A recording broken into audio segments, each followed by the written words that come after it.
ఆదికాండం 20వ అధ్యాయం 14 నుంచి మనం అబీమెలెకు గొర్రెలను గొడ్లను దాసదాసీ జనులను రప్పించి అబ్రహాముకిచ్చి అతని భార్య అయిన సారాను అతనికి తిరిగి అప్పగించెను. అప్పుడు అబీమెలెకు, ఇదిగో నా దేశము నీ ఎదుట ఉన్నది, నీకిష్టమైన స్థలమందు కాపురం ఉండుము అనెను.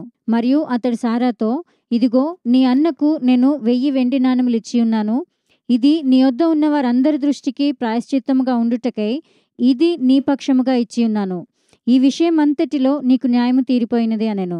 సో ఇప్పుడు మనం ఇక్కడ చూస్తున్నాం, ఒక వ్యక్తి విశ్వాసముతో మరి కొన్ని భయాలున్నా కొన్ని బలహీనతలున్నా ఒక అడుగు ముందుకేసి వెళ్ళిపోతుంటే దేవుడు ఏ రీతిగా ఆ వ్యక్తి కింద పడకుండా, అవమానం జరగకుండా, ఆ వ్యక్తికి హద్దులు దాటిపోయేటువంటి పరిస్థితులు ఏమీ లేకుండా దేవుడు అతన్ని కాపాడుతూ ఉండడం మనం చూస్తున్నాం. అనేక సార్లు these are like lessons that we can draw from faith. మనము దేవుడి నుంచి ఆయన విశ్వాసం నుంచి కొన్ని నేర్చుకోవాల్సిన అవసరం ఉంది. చాలాసార్లు మనం ఏమంటామంటే, నాకు ఇది తగ్గితేనే నేను సేవ చేస్తా. ఒకవేళ అబ్రహాము ఈ భయము, మనము 2 మార్లు అబ్రహాం ఇలా భయపడడం మనం చూసాం.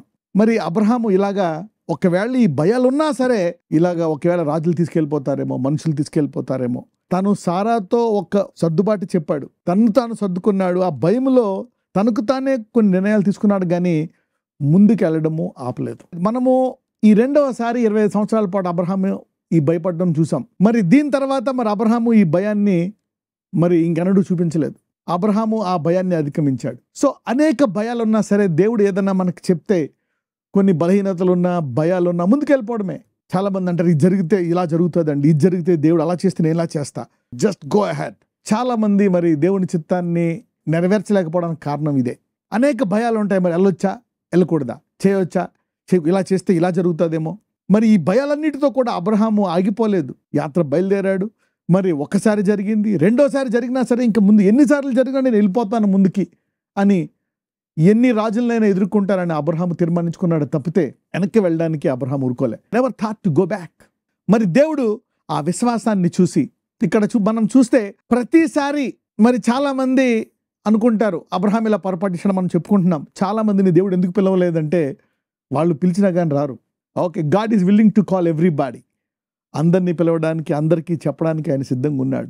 మరి చాలామందికి ఆ భయాలు ఉంటాయి, అమ్మో సేవ నాకు సరిగ్గా లేదే నాలుక, రకరకాలుగా. బట్ కానీ దేవుడు పిలిస్తే ఆయనకి అన్నీ తెలుసు. ఆయన సృష్టికర్త. He covers everything. సమస్తాన్ని ఆయన చూసుకుంటాడు, ఆది నుంచి మరి అంతం వరకు. మరి మొదటిసారి అబ్రహాము ఇలాగే భయపడినప్పుడు అతనికి చాలా ఆస్తి రావడం మనం చూసాం. 2వసారి భయపడినప్పుడు ఇక్కడ ఆస్తే కాదు, మరి 1000 రాణాలు ఇవ్వడమే కాదు, నీవు ఎక్కడుంటావో మంచి స్థలం కూడా చూసుకో అని చెప్పి ఒక మంచి స్థలాన్ని కూడా మరి ఇక్కడ దేవుడు అబ్రహాంకి ఇచ్చాడు. సో ఒక రకంగా చూస్తే మరి మనము భయాలతో, వేదనలతో దేవుని మాటను అంగీకరించి ముందుకెళ్ళిపోతుంటే, మన బలహీనతల నుంచి కూడా, మన వేదనల నుంచి, మనం పడే కష్టాల నుంచి, బాధల నుంచి మరి దేవుడు ఆశీర్వాదాలు బయటకు తీస్తున్నాడు. ఇక్కడ రాజుని గద్దించి నీవు చచ్చిన వాడు అని అంటాడు. ఇక్కడ పొరపాటు చేసింది అబ్రహాము, కానీ దేవుడు రాజును మందలిస్తాడు. అంటే విశ్వాసముతో దేవుడిని నమ్మడమే కాదు, ఆ యాత్రను కొనసాగించి ముందుకెళ్లడములో ఎన్ని ఆశీర్వాదాలు ఉన్నాయో చూడండి. అందుకే ఒక మాట ఉంది, all things work for good to those who love God. మరి దేవుని ప్రేమించే వారికి సమస్తము సమకూడి మంచిగా జరుగుతాయంట. సో కొన్ని దుర్ఘటనలు, మరి కొన్ని కష్టాలు, కొన్ని వేదనలు, కొన్ని బాధలు వచ్చినందుకు మీరు వెనక్కి వెళ్ళిపోకుండా ముందుకెళ్ళిపోతే ఆ చేదు అనుభవాలన్నీ కూడా మరి రేపు పొద్దున్న ఇతరులకు సాక్ష్యాలుగా మారతాయి. అంచెలంచెలుగా నీ విశ్వాసాన్ని పెంచుతూ ఉంటాయి. దేవుడు నీ అవిశ్వాసాన్ని, నీ బలహీనతల్ని, నీ బాధల్ని, నీ కష్టాలని, నీ వేదల్ని, అవమానాలని అన్నీ లెక్క పెట్టుకొని వాటన్నిటిని రానున్న రోజుల్లో తీసివేసి నిన్ను గణపరిచి నీ యాత్రను ఘనంగా ముగిస్తాడు. So this is what we need to learn from Abraham. నాకు ఎందుకు ఇచ్చాడు దేవుడు ఈ రోగం, ఈ వ్యాధి ఎందుకు ఇచ్చాడు, ఈ బీపీ ఎందుకు పెట్టాడు, ఈ షుగర్ ఎందుకు పెట్టాడు, ఈ భర్తను ఎందుకు ఇచ్చాడు, నాకు ఇంకా పెళ్ళి ఎందుకు అవ్వలేదు, పిల్లలు ఎందుకు పుట్టలేదు, నాకు ఈ అన్యాయం ఎందుకు జరిగింది, నాకు ఈ మోసం జరిగింది. ముందుకు వెళ్ళిపోవడంలో, ఎందుకంటే హీఈస్ ద క్రియేటర్, ఆయన సృష్టికర్త. He's the creator, he knows what is the best. అందుకని విశ్వాసంతో ముందుకు వెళ్ళిపోవాలి. You need to go forward. ఆదికాండం 20వ అధ్యాయం 17వ వచనం. అబ్రహాము దేవుని ప్రార్థింపగా దేవుడు అబీమెలెకును అతని భార్యను అతని దాసీలను బాగు చేసెను, వారు పిల్లలు కనిరి. ఏలైనగా అబ్రహాము భార్య అయిన సారాను బట్టి దేవుడు అబీమెలెకు ఇంటిలో ప్రతి గర్భమును మూసి ఉండెను. ఇక్కడ చూడండి, అబ్రహాం ప్రార్థిస్తే అబీమెలెకు ఇంట్లో, ఉదాహరణకి రాజు ఇంట్లో మరి పనోళ్ళు, రాణులు, ఉపపత్నులు అందరూ కలిపి 70 సంవత్సరాల నుంచి వేదన పడుతున్నాడు. 70 years he has no children. అతను ప్రార్థించగా ఇప్పుడు వాళ్ళ ఇంట్లో ప్రతి గర్భం తెరవబడ్డదంట. అప్పుడప్పుడు మనం ఒక్కొక్కసారి దేవుడిని వెంబడించకుండా ఆగిపోతాం, ప్రార్థించకుండా ముందుకెళ్లకుండా ఆగిపోవడం వల్ల మనం అనుకుంటాం ఇక దేవుడు ఎవడేమో అని. లుక్ ఎట్ అబ్రహాం ఏమో అనుకుంటాడు. ఆ తర్వాత అధ్యాయంలో మరి అబ్రహాముకి పిల్లలు పుడతారు. ఆ ముందు చూస్తే అబ్రహాంకి ఆశ్చర్యం వేసి ఉండొచ్చు, ఇదేంటిది, నేను 70 ఏళ్ళ నుంచి ప్రార్థన చేస్తున్నాను, నాకు పిల్లలు లేరు. నేను ప్రార్థన చేయగా అబీమెలెక్కి మొత్తం 2000 మందికి ఒక చిన్న ప్రార్థన చేశానంతే 2000 మంది మొత్తం గనేస్తున్నారు. ఇదేంటిది, 100 ఏళ్ల పాటు ప్రార్థిస్తున్నాడు, ఎవరికి పిల్లలు మరి తనకి పిల్లలు పుట్టట్లేదు. తన ఇంట్లో దాసీలకి అందరికీ పుడుతుంది, తనకి పుట్టలేదు. ఓకే, బట్ రిమెంబర్, ఒకటి మనం నేర్చుకోవాలి, వాట్ ఎవర్ ఇట్ ఈజ్, ఏదైనా జరగనియండి, నేను ముందుకు వెళ్ళిపోతాను. The God is faithful, trust God and go forward. That's what we are learning from this man. నీకు భయాలు ఉండని, నిన్ను ఉద్యోగం చేయంటే జాయిన్ అయిపో, ఆ పెళ్లి చేసుకుంటే చేసుకో, వద్దంటే వద్దు, సేవ చేయంటే సేవ చేయి, వెళ్ళంటే వెళ్ళు, దాని తర్వాత ఏం చేస్తుందని చూడదు. మనము ఆ స్థాయికి వెళ్ళాలని ఇక్కడ దేవుడు అంచెలంచెలుగా అబ్రహాంని డెవలప్ చేస్తున్నాడు. ఈ యాత్రలో అబ్రహాం ఎదుగుతున్నాడు. దీని తర్వాత మళ్ళా మనము భయపడింది చూడం. అయితే ఇస్సాకు ఒకసారి భయపడతాడు, ఆ తర్వాత యాకోబు భయపడ్డు. You see that. So the generations they overcame fear step by step. ఒక్కొక్కసారి దేవుడు ఎందుకు చేస్తున్నాడో మనకు తెలియదు, బట్ గాడ్ నోస్. అబ్రహాం అనుకోవచ్చు, అన్యాయం చేసి వెనక్కి వెళ్ళిపోతాను, నేను ప్రార్థించగా రాజులకి అందరికీ వచ్చేసాయి. I don't know what God does from benefits from it. ఇస్తే ఓకే, ఒకవేళ పిల్లలు ఇవ్వలేదా, don't worry, still follow God. This earth is a temporary place. గుర్తుపెట్టుకోండి, ఈ భూమి అనేది ఒక టెంపరీ ప్లేస్. నేను సృష్టించింది, నీకు పిల్లల్ని ఇచ్చింది, నీకు భర్తని ఇచ్చింది, నీకు అన్నీ ఇచ్చింది. Don't worry, just hold on.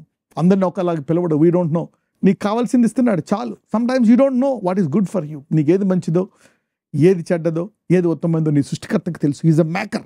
So ఆయన సన్నిధికి వస్తే ఆయన ఉత్తమమే చేస్తాం. అందుకనే చాలాసార్లు మనము కంపేర్ చేసుకోకూడదు.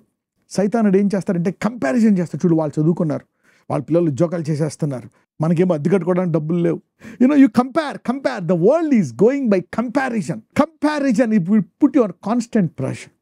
గుర్తుపెట్టుకోండి, సృష్టికర్త అయిన దేవుడు నేను ఎన్నుకొని నడిపిస్తున్నాడంటే అవతల వాడికి 1000 రెట్లు బ్లెస్ అయినా, ఒకసారి బ్లెస్ అయినా, నీకు ఏమీ లేకపోయినా యు ఆర్ స్టిల్ గ్రేట్. అదే దేవుడిని నడిపిస్తున్నాడు, అదే దేవుడు నీలో ఉన్నాడు. So be happy. నీ ఒక్క పూర్ గుడిసెలో ఉండొచ్చు, పెద్ద ఇంట్లో ఉండొచ్చు, if God is with you, be happy. ఇక్కడ అబ్రహాము యాత్రికుడిగా జీవించాడు, లివ్డ్ యాజ్ ఎ టూరిస్ట్.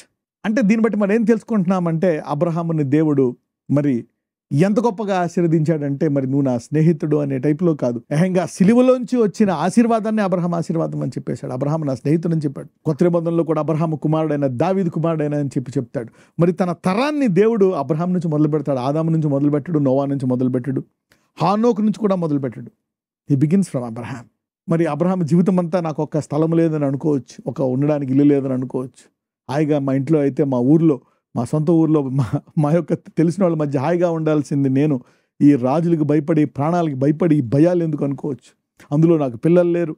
అందరూ never compare. Comparison is what destroys many people. Comparison brings perversion. అనేక సార్లు మనం కంపేర్ చేసుకోవడం వల్ల తప్పుద్రోవ పడతాం. మరి ఇలాగ కంపేర్ చేసుకోవడం వల్ల అబ్రహాము ఏహంగా మరి హగర్తో చేసుకొని ఇప్పుడు దాకా కూడా మరి కష్టాలు తీసుకొచ్చాడు. So never compare. God has done the best. దేవుడు నాకు ఉత్తమమైంది చేశాడు, చేస్తూనే ఉంటాడు. What I'm in God, I'm the best. Okay, so be happy, just continue. వాళ్ళ అంతం ఎలాగుంటుందో నీకు తెలియదు. వాళ్ళ ఆ దేవుడిని అవిశ్వాసం పెంచుకుంటున్నారు, నువ్వు వాళ్ళ అవిశ్వాసంలోకి వెళ్ళక. ఎందుకంటే ఆ తర్వాత వాళ్ళు ఇక్కడ కళ్ళు మూసిన వెంటనే వారికి ఆత్మీయ కళ్ళు తెరవబడతాయి. అప్పుడు పరలోకమా నరకమా, యుగ యుగములు. సో వారు పడే బాధ నీకు తెలియదు. ఇప్పుడు వారు నీకు పెట్టే ఆ కాంపిటీషన్ బాధ, ఒకసారి వారిని నరకంలో ఊహించుకో.